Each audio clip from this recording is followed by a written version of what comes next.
right.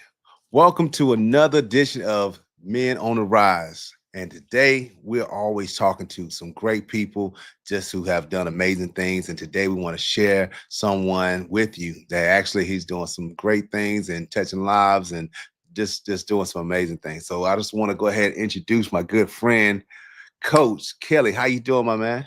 Brother Stephen, brother Stephen, we great, man. Glad to be here, brother. Glad to be here, Man, man. Thank you for having us. man. Man, I'm glad you're here with us today, man. Like I say, you got so many great things you're doing already, man. So I just kind of want to share with the people a bit about who's Coach Kelly. If you don't mind, just introduce yourself to the people. Hey, what's up, great people? My name is Coach Kelly. I go by Kelly Simmons the third. I'm third and country boy from Anderson, South Carolina. But of course, married and me and my wife, we live in Eastover, South Carolina. Got three beautiful children, one granddaughter. And we both started, my wife and I started a company called Empowered to Win, and where we do leadership development and consulting. So, man, we inspire, we help, we empower individuals to help them to become winning leaders, man. So that's a little bit about me. And again, man, I'm ready to get to it, brother Stephen. Yes, I'm ready to get to yes. it, man. I'm Man, ready. I'm so glad to have you, man. Cause like I just man, I'm thinking about, man, first time we met, you empowered me just through your presentation. We met at an event where you were speaking, and man, you left me flawed. And I was like, yo, I got to get connected with my brother right here because he's definitely on fire. He's not just talking about it, but he's actually in the trenches doing it. So I wanted to kind of back it up, man, because a lot of times to say a person where they are is because of their past, and your misery can sometimes become your ministry. And so a lot Right. of things we go through is in grow through it actually can resonate on who we are and who we can help. And so I want you to just kind of just give a little introduce to people a little bit about your back and what led you even up to this point. So if you don't mind, give us a little bit about your past and let us know some of the things you went through in life. Sure, man. Told you I was born in Anderson. I'm from Anderson, South Carolina, born and raised there. Man, my dad was a pastor, so I was a PK kid, and had both parents in the home. So I had loving parents, and I'm the youngest of five children. So I have all sisters, and I'm the only boy. So man, I was the terrorizer that kind of came through. But when you grow up in church and things like that, man, there's that pressure, that, people have this expectation of you. So, when we talk about, being put in leadership roles and kind of having that pressure, that's kind of been what I've grown through. But I was a very shy kid, very reserved kid, and man, just came up through the ranks. In terms of school, I wasn't a super soft student. I used the joke that I say, hey man, I was a C and D student with A and B potential. I did just enough to somewhat, get by. However, I knew that there was greatness inside of me. When I gave my life to the Lord at a young age, the Lord's hand was on me. Even though I didn't necessarily see all of these things that you see now in me, but God had placed those things in me. So, over the years, I just began to grow, and I was the first in my family to go to college, graduate from college. I played sports, high school. I was in ROTC, all those things, man. And so Cub Scouts, Boy Scouts over the years, had mentors around me, things like that. And so those mentors, my dad, family, man, they were helping to mold me, where my character was being built, which I think is very, very important. And so, yeah, man, went to college. I was struggling in college because I didn't know how to really study, but I had to work at it. And I think with being being successful in life, that you have to work at it. Success just doesn't come. You have to kind of strategize and have a desire. So my desire was there that I wanted to be successful, wanted to make impact. But it wasn't really until I got older, when I got in college, I started seeing those character traits that were put in me at a young age to start coming up, and I started kind of being a role model, kind of leading when I was in college. And then, of course, I went into the military. That's where it just grew. But, even with going into the military, then out of the military because I got hurt as a veteran. I'm a disabled vet. So shout out to all my veterans out there. I went into corporate America, and that was really my plan. I said, man, I'm gonna go work, of course, business, work in business, and I'm gonna work Fortune 500, be successful, so on and so forth. But God had another plan, and that journey led to education. So it's like all of my experiences that I was learning by myself, developing as a leader. It was to be used in education. Kind of long story short, which is how we and my wife and I, got into owning our own business, doing leadership development and consulting, working with students. And so that's really where I found my passion. And I began to see, again, all of that experience and exposure that I had. It developed me into who I am, now. So man, I'm standing on the shoulders of my parents. I'm standing on the shoulders of my mentors. I'm standing on the shoulders of my previous coaches. And most importantly, man, I'm doing what God, called me to do. Because even while going through all of those things, how you try to run from God, but you can't run from God. I'm also an elder, at a church, man. So, God still had that calling on me to preach. And so the reality is that ministry is everything that we do. Work, right? Community, empowering people. It's all ministry, man. So, I give glory to God, because if it wasn't for him, I wouldn't be in the space that I'm in now. Man, that's awesome, man. I'm Yeah. glad to see that you say you had great assistance of people in your life. You had your parents, you had other people, from coaches to teachers, that they actually sold into your life to build you to who you are and the character that you actually that you hold yourself to. And Right. I know through all that, you had some ups and downs, you had some trials and things like that, but it kept you to keep on using those things you went through to actually grow you. So if you can, let's talk about, some of the struggles, some of the challenges that you had, because everything, even though you put it together, it wasn't all all sunny days, right? No, sir. Not at so, all. so, Not at so all. let's talk about some of those moments, because that's what some of us feel like, man. We look at somebody else's situation, and like, man, it's like they all got it together, man. They figured it all out, but they don't realize we all have our it rains on the just as well as the unjust. So you're going to have your things that you have to deal through. And so let's talk about some of those challenges that you had to face in this journey. Now, and I didn't know you was one of 5 sisters. Like, wow, I got one sister and she a handful. That's full. So I That's can right. only imagine. Yeah, man. 4 sisters, man.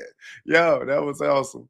But and she thought she was my mom. I can only imagine having 4 Oh, older sisters. I can imagine. yeah, man. Yeah, I had a lot of protection. Let's just say. Yeah, yeah. They groomed you well, I tell you. So, Yeah, but yeah. with that though, man, let's just talk and unpack some of the story. Cause like I say, this because I know you played sports and went to college, and what was that transition? I guess going into college, and you said it was some struggles there. You did have work ethic, but it wasn't the thing that you feel like, man, you had some struggles there. Because what's my challenge is, some people have been told, especially from their parents and others around them, college. Mhm. It's not saying anything against college, but there are other options and opportunities for people. But let me just hear a little bit about your journey. What was the pros versus the cons, and your journey even through that path to even lead you to your other stage? What was that like? Yeah, I mean, college for me, man, I really, again, with the classes that I was taking in high school at the time, I wasn't really on a college track. Again, I was just taking general ed classes. I wasn't on the beta club, in the beta club. I wasn't on these special, programs. It was just, to be honest with you, my sister, at the time, the youngest girl, she was dating a young man who um, played college ball at used to be Baptist College. Now it's Charleston Southern University. And of course, anytime I saw, because I didn't have a brother, anytime, there was a male presence, I always kind of connected with him. And so when I found out he went to college, I said, hey, man, that's where I'm going. Right.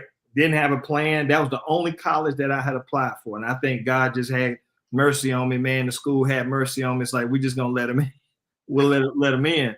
And so, for me, being away from home, the initial challenge for me, again, I was a pretty shy guy, for the most part. and I grew into, who I became. But man, one of the toughest things was not having anybody from home that I could call and talk to. When I was struggling, whether it was in statistics or just, dealing with, just mental, challenges, and self-doubt. And so, I could talk to my parents about certain things, but they couldn't understand it because, again, they had never been in college. So that was very tough for me, not kind of having that support system in that regard, in terms of how to navigate school.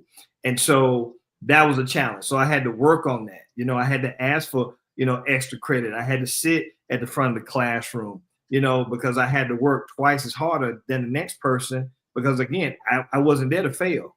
My plan was to graduate. My plan was to do what I needed to do, to get through college. And so, that was a challenge. Then you got relationships. You got all these different things that are coming. Hey, I'm a man, young man. So, you trying to hang with the ladies and all this other stuff. And then you battling with the call of God on your life too. And so you got all these distractions and things coming at you. And now you have to learn how to discipline yourself. And I wasn't really good at the disciplining part. Like I said, core good guy and things like that. But man, I was just, going kind of with the wind. And so, Bible says double-minded man is unstable in all his ways. And so again, God still had me on that path where, again, I had to learn, one, how to hear his voice. And number two, how to, have a desire for success, have a plan for success, and learn how to be resourceful and ask for help. Because again, very prideful, didn't want to ask for help because I didn't want anybody to think that I was slow or dumb. But again, closed mouth don't get fed. If you don't open your mouth, how are you going to get the help that you need to get to where you were? So those were just some of the challenges, man. It's just self-doubt. Again, here it is. I'm down a path that no one in my immediate family had really gone through. So I'm having to figure those things out. I'm feeling what it's like to be away from home and, and making these choices and decisions on my own. So, I think with every person, whether they go to college, going to work, these are just pretty much common issues, but that was just what was prevalent in my life at the time. Man, that's good, man. Because like I say, I think so many times we especially growing up, a lot of us have been told, polish the mental side of things.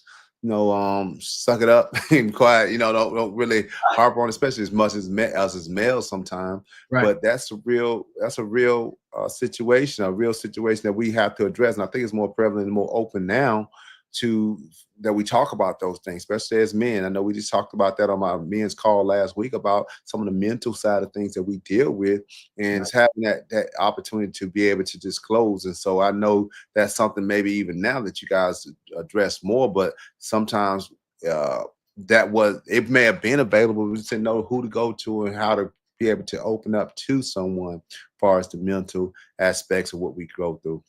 If it's okay if I add, you're right. That, so what they call emotional intelligence, that wasn't really a term back then. Because again, if you talk about, anything mental, especially, growing up in the Black community, that was a negative thing. That was a sign of weakness. And even just, as a man, okay, man, I'm just having some, I'm depressed. I'm angry. I'm mad. I'm upset. All these different types of things. Because one of the things that I wanted to say is that, I played football, and, my dad was pastoring. He was a bivocational pastor, which means he was pastoring, full time, and he was working full time.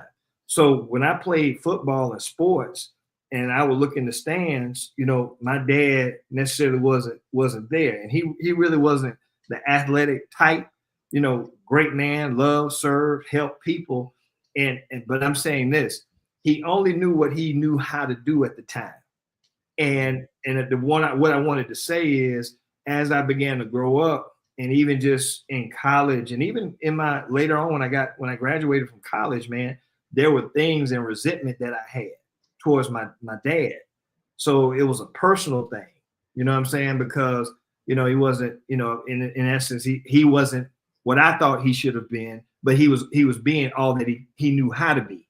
But I never forget, man, one of the challenges that I had, and I'll say this, is that the Lord had me. The Holy Spirit said, you go and apologize to your dad. I'm not doing that. I'm not doing it. Why should I do that? I'm the one that was somewhat mistreated, but I'll never forget this. I went to my dad and I said, Dad, I said, you know what? I apologize. He said, apologize for what, son? I said, man, I used to, hold some resentment towards you because as a pastor, you praying for this person, helping these people, but I felt like you wasn't really helping me. And this is what my dad said, Stephen. He said this right here. He said, son, he said, thank you. He said, because I did not know how to come to you to apologize or to say what I needed to say. And it freed him. Because again, sometimes we're carrying the deliverance, even when we've been victimized or maybe we've been wrong in a sense. But the reality is that sometimes we have to learn how to release and how to forgive so that others can be free. And so that just taught me a valuable, lesson as a man that, when we talk about deliverance, man, obviously through God, but it starts with us. Man, that's good, man. I can take this two ways, but one I want to stay on because you're not the only one who had fathers who were present without being present. And my story very similar. My father had his own struggles early on. He was an alcoholic and on drugs and stuff like that. So he was in the house, but he was a third kid in the house, to put it like that, at that time for him. And him coming to any of my sports, anything like that, of course, he wasn't never really there for. And even like himself, now he's got himself together. Now he's Dr. Stephen Loney. And we have built a relationship in the last 10 years or so. And I found myself a lot of time being the one who engaged in our relationship. And so I encourage those what I've learned through this situation was be the change you want to see. That's right. I can't go back and change the past of what I wish what could have happened, but I can live in it now. I can make the day of what we do have great, So that's right. So that's something I know a lot of men, a lot of people in general may have some relationship issues with their parents or even someone else in their family. And my thing, don't damage the future based on what you went through in your past. Right. And that's so right. I know that's a conversation, a lot of us, have to deal through. But I'm big on, man, my dad just turned 74, man. Hey, make, make the best of what we have, And so we've learned and grown in our relationship and still got room for growth. But I took it as, man, I have to be the bigger one in this situation to get get a better relationship with my father. Right. We had our challenges. Yeah. Right. And that's the thing, everyone comes from different experiences. And, when we become men, that role reverse, it changes because in his mind, hey, if I'm providing and I'm doing and again, my dad was a great dad. It wasn't no domestic issue, things like that. I definitely want to paint that picture. But what I'm saying is that I'm trying to take care, of my family. So I need to provide, I need to work. I got a wife, I got kids, I got all these things that's going on. But then at the end of the day, it's like, hindsight 2020. If you don't have some like the relationship even we have, holding each other accountable. Hey, bro, you need to work on that. Hey, you spending time out here speaking, and maybe you need to spend some more time with your family, or you doing this and you doing that, because it's very easy sometimes to make our work an idol to escape responsibility. I can't go out here and give the community everything, but then my home is struggling. So I have to learn how to balance that, because again, what the world says is grind, grind, grind. No, grinding, you're going to grind till you grind out.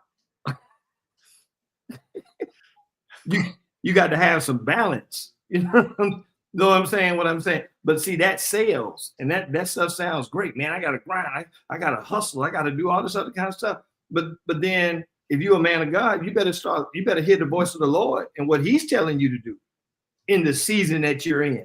And so that's why it's very important to understand, which goes back to what you were saying earlier, about some challenges. When you're not aware that God has you in seasons and in certain, places in your life, you got to know the season that you're in. Because this might be the season where you're focusing on your family. It's not saying that you let your job go, But at the same time, hey, I got to discipline myself and have a schedule. At this time, this is my family time. This time I'm working. This time I'm working out. This time I'm doing this for myself. And sometimes it's taking time for ourselves. So, it's balance that we Yeah. have to learn. Yeah. Yeah. Yeah, man. And that's really good, man. Because like I said, I was listening to something today, and God said something about discipline is not a choice that you have to continue making. Once you made a decision, Mm, honor that decision, and it's no more choosing. Because once you made the choice, you just got to follow through now. The choice is already made. And right. so you just got to Right. be on point to keep that what you said. And so keeping your word. So if you Mm, know, not saying sometimes you have to, when I think of balance, I don't think 50-50. It's not mm, about that, but mm, it's being present. mm, It's being mm. present when you there. And so Right. and I'm not gonna even lie like I master that. Right. Well, But we are right.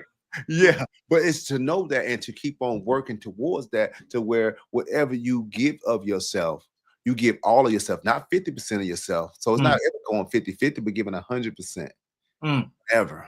That's right. Eh, Yeah, so that's eh, something I look at. Go ahead. No, no, no. I was going to say, man, I totally agree with you. I think the world and just sometimes in general, like this, the word discipline becomes a bad word.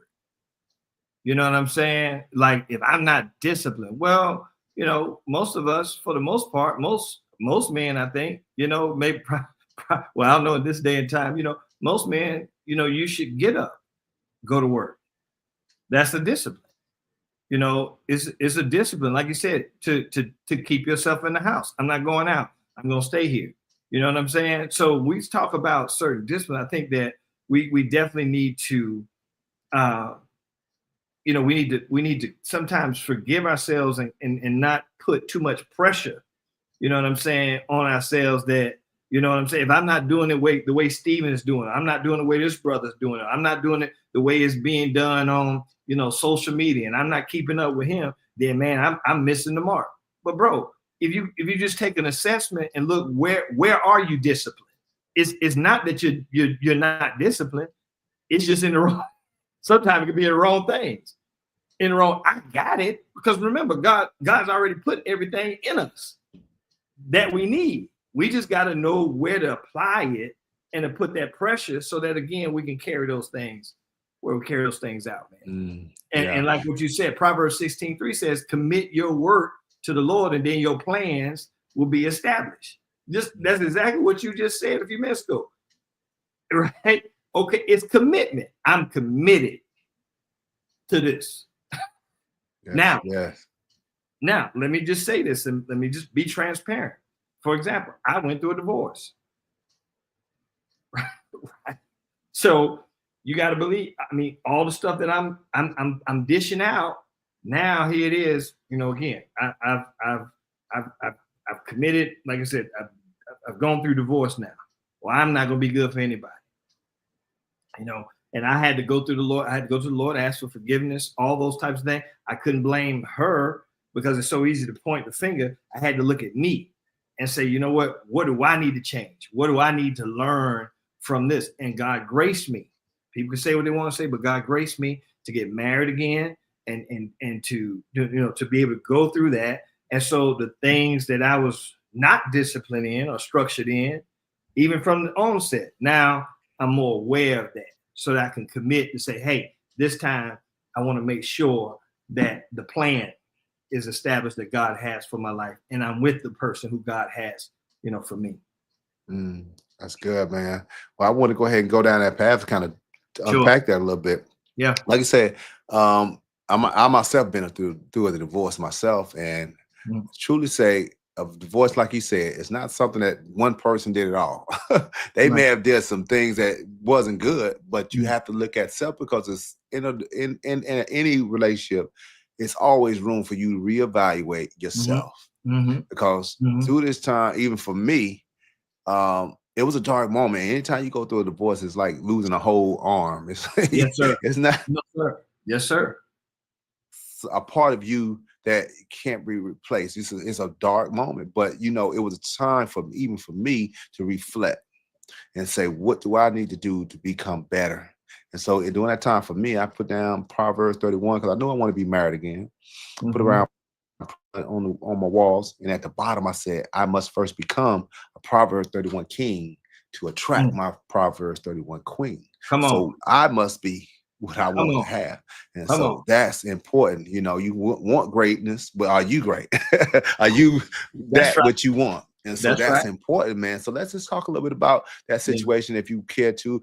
What was it like, and what did you go through during that dark moment? Let's just unpack that a little bit for you, man, because I Bruh, know I bro, know that Lady Williams season. I know. Uh, man, listen, man. It's a like you said, it's a death experience.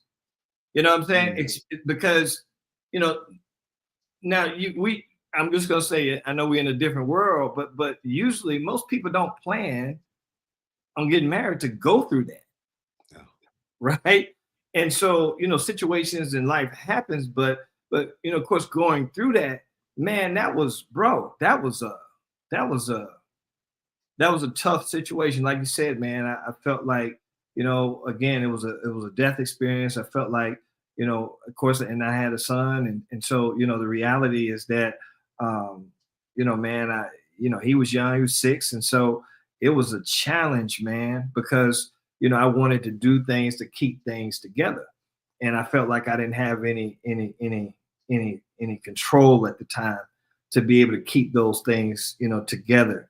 And I felt like, man, for me, one, I felt like I definitely let God down, which I felt like I did. It was very dark. I was so disgusted with myself at the time. I used to come home and I used to just turn all the lights off. I would keep the house dark because I was just so deep in depression, you know, and I really, really struggled, going through that. And so much so, it took me having to go back home to my family because I had just lost myself. And it took my family, man, kind of speaking to me, encouraging me, helping me and reminding me who I was. It's kind of like that prodigal son, you know what I'm saying? Where the Bible says he came to himself. And God was saying, "No, bro, I'm not through with you now. Now you're gonna face some consequences and repercussions for decisions and choices that you made, but my hand is still upon you." And so when the grace of God, bro, man, listen, that thing about to take me somewhere now, bro. When the grace that when you experience the grace of God, bro, at your lowest point in life, it doesn't matter what nobody say. You know that it was the hand and the voice of God. As the old hymn says, love lifted me when nothing else could help. Bro, it was his love that lifted me, bro. Why I'm standing here, bro, I'm trying not to cry now because mm, that experience, bro, that when I'm at my lowest, that God shows up and say, "No, Kelly, live. You can get up and walk." Matter of fact, that's what he said. He said, "Get up and dust yourself off." Because I used to go in and I used to be crying, man, on the floor, feeling defeated. Going to work, come home, man, falling on the floor, just crying, just depressed, man.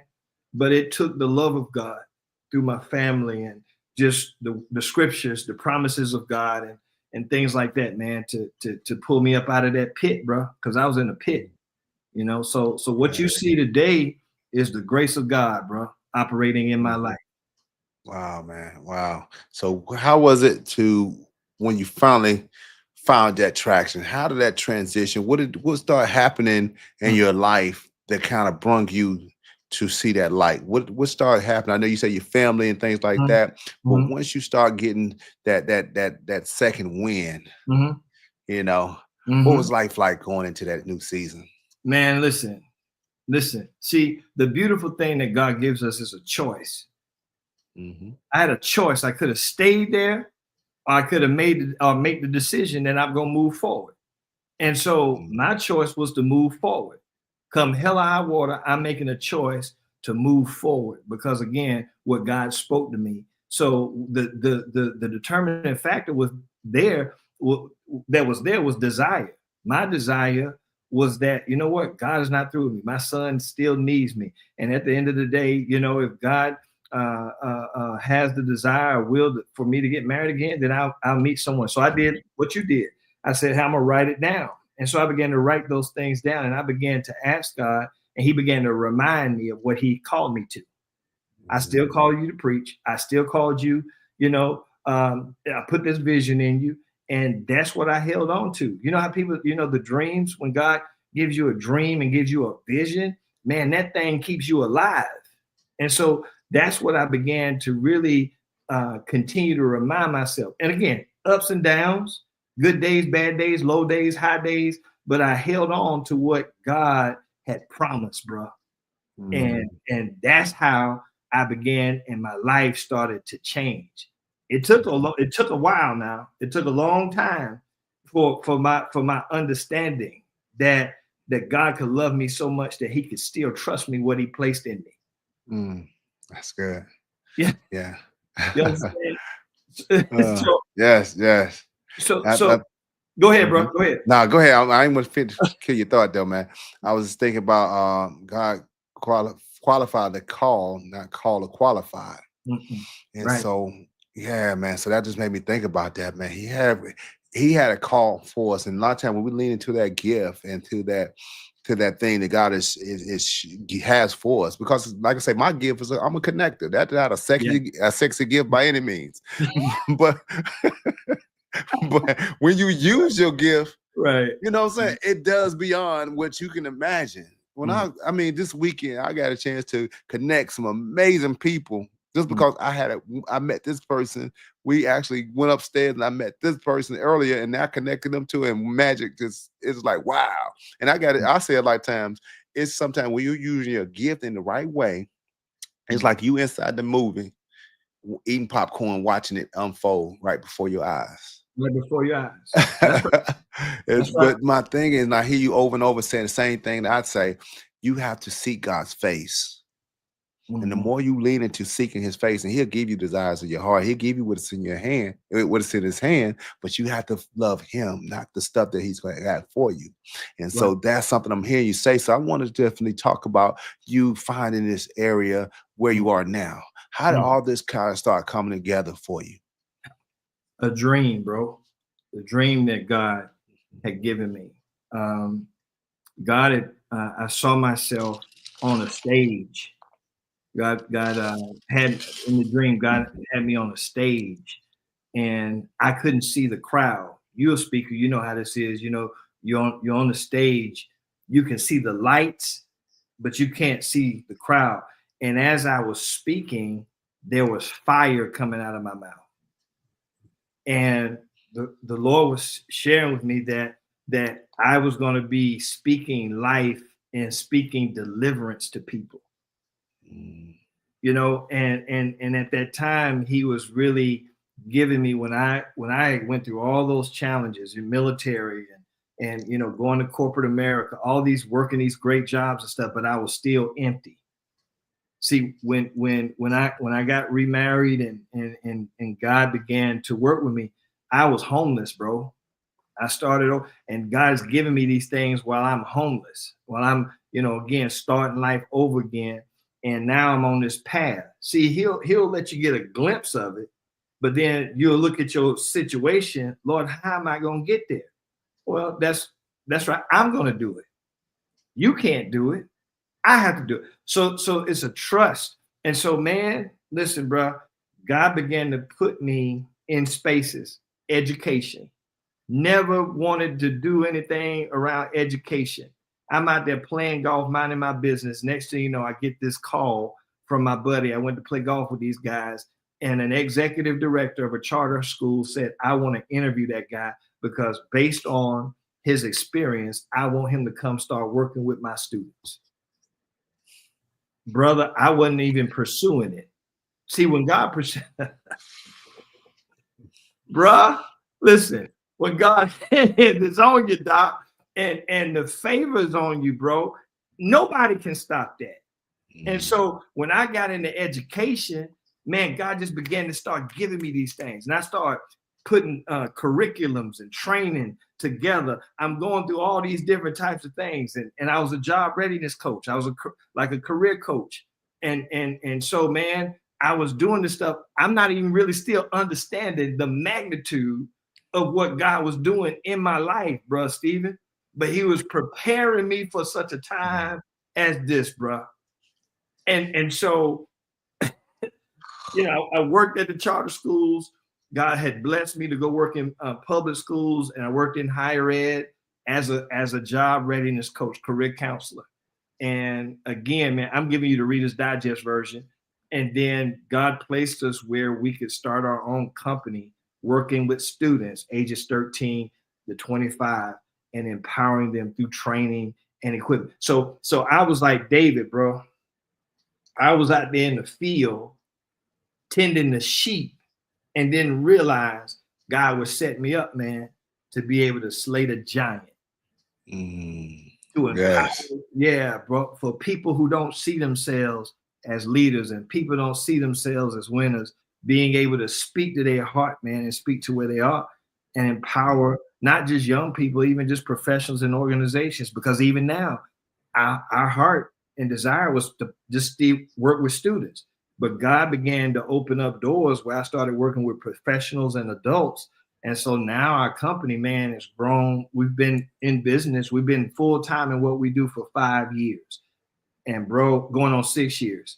And I'm just telling you this. First of all, it's God's business, and he has sustained it all. And I'm talking about, you got to understand sustaining to the level where you ain't got no money in your bank account, but he's still keeping it together.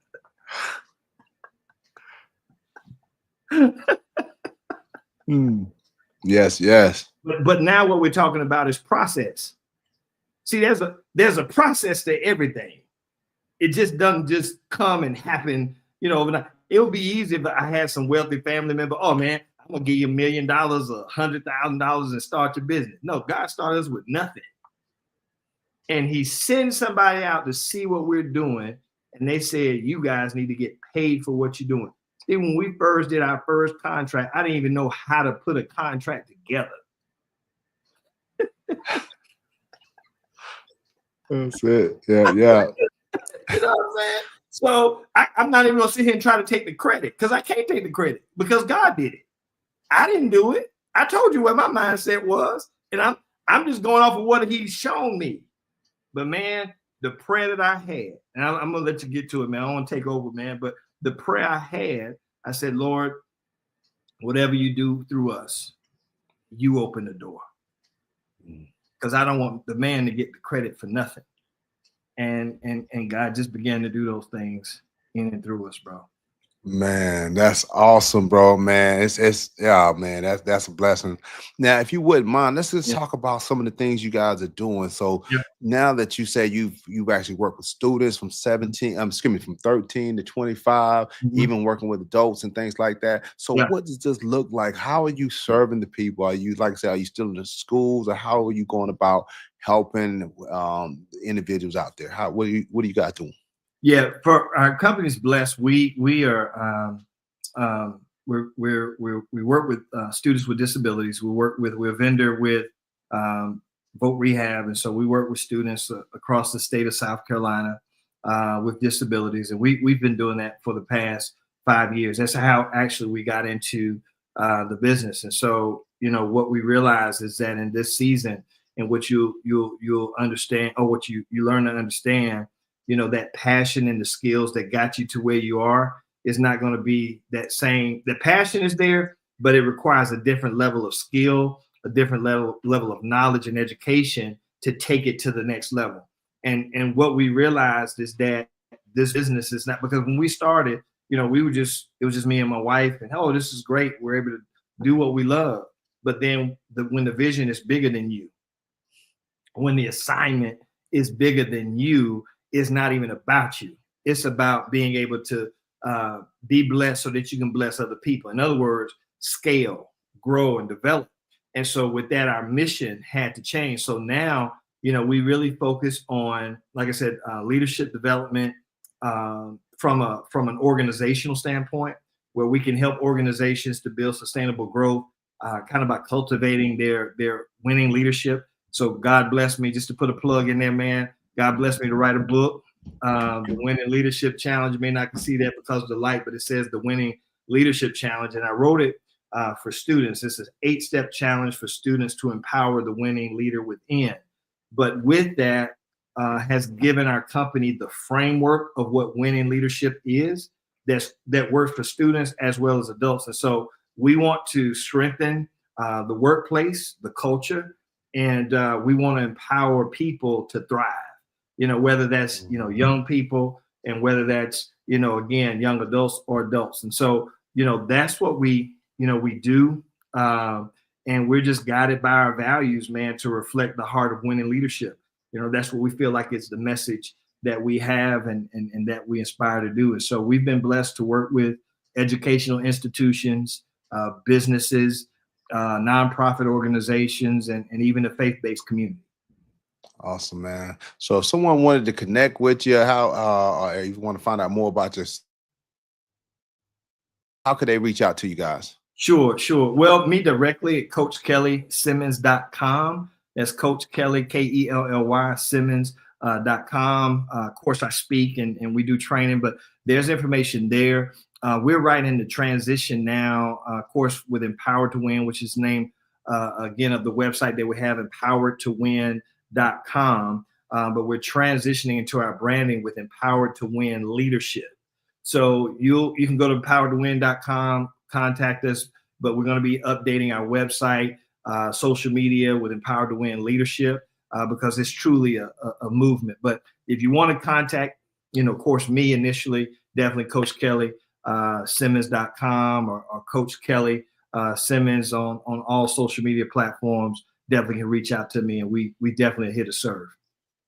No doubt, man. Well, bro, I want to thank you so much for this coming through, man, sharing what you're sharing your story, sharing your journey, but also empowering others to realize, man, if you can go through it and make it to a better place, not only just for yourself, a life of success, but having a life of significance where you're able to make a difference in helping others, man. That's what it's all about. And so, man, if you can, just drop a nugget, drop some words of what you would share with anybody to encourage, to empower them to keep going on this journey. Yes, sir. Continue to stay true to your why. If you don't have it, discover it. What's your why for waking up every day? What is it that you want to do? How do you want to make an impact, in this world? And then once you figure out that why, what's going to be your top 3 contributions that you're going to make this year, starting today? What are going to be 1, 2, 3 contributions that you're going to make this year? And then the third thing is, what are you going to commit to? What are you willing to commit to? Like what we were talking about earlier, it's about that discipline. But we have to make a decision. In order to bring change, we have to make a commitment, right? I said I was going to stop at 3, but I'm going to give you one more. Then you have to, as a person, ask yourself, what do I need support in? We cannot be so high. We cannot be at a place where we think we know it all, right? We have to learn how to be resourceful. We have to learn how to ask for help. And so that's it, man. Understanding your why, what's going to be your top 3 contributions, what are you going to commit to, and where do you need support in your life, in your business, in your community today? That's awesome, what I got. Awesome. Yes, sir, bro. I appreciate you so much for coming through, man, dropping some great information, some jewels, and definitely for everybody to take the time out of your schedule to check this out, man. I hope it bless you. Hope you enjoyed it, but also continue tapping in with us because we want to help you to be the best version of yourself. Until next time, be great. Yes, sir.